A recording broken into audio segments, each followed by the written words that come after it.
రాష్ట్రంలో ఏ విధంగా రీసెంట్లీ మీరు చూసారు ఒక 4 రోజుల మీద వైఎస్ఆర్ కాంగ్రెస్ పార్టీ సీనియర్ నాయకులు ఇప్పటి రామబాబు కానీ అదేవిధంగా జోబీల అంబేద్కర్ కానీ అదే వచ్చిన వేరే రకాలుగా మన వేరే లీడర్స్ ఉంటారు వాళ్ళ ఇళ్ళ మీద పోయి దాడి చేయడం జరుగుతుంది. దీనికి అన్నిటికీ మూల కారణం ఏంటంటే ఆ రోజు ఏమన్నారు చంద్రబాబు నాయుడు గారు అందరూ కలిసి మన పవిత్రమైన తిరుపతి లడ్డులో పువ్వు జంతువుల పువ్వు చేసినారు, కల్తీ చేసినారు, దాని వచ్చిన పవిత్రతను పోగొట్టేసినారు అని చెప్పి కూడా కేసు చేయడం జరిగింది.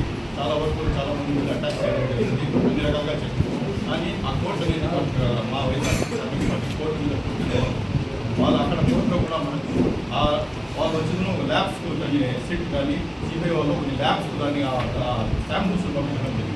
పంపించింటే కూడా దాంట్లో ఎటువంటి కల్తీ లేదు, అవి పవిత్రంగానే ఉన్నాయి అని చెప్పి మంచి రిజల్ట్ వచ్చింది. దానికి వచ్చిన తర్వాత ఇది ఏమైందంటే ప్రజల్లో ఒక ఆగ్రహం వచ్చేసింది. ఏమరా మన పవిత్రమైన లక్ష్యంలో రాజకీయం చేశాడు చంద్రబాబు నాయుడు గారు, ఎందుకు ఈ రకంగా చేస్తూ ఉంటారు? 40 సంవత్సరాల ఇండస్ట్రీ అన్నారంట, ఈ రకంగా చీప్ పాలిటిక్స్ ఎందుకు ఆయన తోడు వల్ల ఎందుకు ఇలా చేయాలని చెప్పినాను రాష్ట్రం అంతటా ఆయన నెగిటివ్ అవడాలు ఆయనకి వచ్చింది.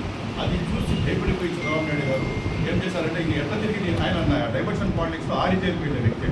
ఆయన ఏం చేశారంటే ఇది మంచి అవకాశం, ఇది ఎటో డైవర్ట్ చేయకపోతే ఈ నెగిటివ్నెస్ వచ్చిన మా పార్టీని గొప్ప ముంచేస్తాయి, లోకల్ బాడీ ఎలక్షన్స్ ఉన్నాయి, ఏమవుతామో ఏమో అని చెప్పి భయపడిపోయి వాంటెడ్లీ వచ్చిన గుంటూరు అంటే మెయిన్ పట్టణాల్లో ఏం చేశారంటే ఫ్లెక్సీలను ఏర్పాటు చేయడం జరిగింది. ఆ ఫ్లెక్సీలో ఈవెన్ కేసు సుప్రీంకోర్టులో జరుగుతూ ఉంటే కూడా ఆ ఫ్లెక్సీలో వచ్చిన జగన్మోహన్ రెడ్డి గారిని, భూమన కరుణాకర్ రెడ్డి గారిని, అదేవిధంగా వైవి సుబ్బారెడ్డి గారిని దోషులుగా పెట్టేసిన పెద్ద పెద్ద ఫ్లెక్సీలు అవుతాయి. ముఖ్య ఉద్దేశం ఈ ఫ్లెక్సీలు పెట్టడం ఎందుకు? ఇట్లా కానీ మనం ఫ్లెక్సీలు పెడితే ఖచ్చితంగా వైఎస్ఆర్సీపీ వాళ్ళకి కోపాలు అవుతారు, కోపం వస్తుంది, ఆడ వైపు ఫ్లెక్సీలు తీయండి అని చెప్పి వాళ్ళు పోయి ముందుకు చెప్తారు. అది ఆసనగా తీసేసుకుని మనం గలాటును స్ప్రెడ్ చేద్దాము అని మెయిన్ ఉద్దేశంతో అది ఎలక్ట్ చేస్తుంది. దీంట్లో భాగంగానే మన అంబటి రాంబాబు గారు పోయి అబ్బాయి చూస్తారు గుంటూరులో. ఆయనకు తెలుసు అంబటి రాంబాబు గారు ఇట్లా ఏదో అన్యాయం జరుగుతూ ఉంటే సహించలేదు కాబట్టి ఆయనకు పోయే దారిలోనే ఫ్లెక్సీలు వస్తే ఆయన పోయి రిక్వెస్ట్ చేశాడు. ఆయన అప్రజాస్వామ్యంగా పోయి ఆ ఫ్లెక్సీలు చింపేయడం కానీ చేయడం కానీ చేయలేదు.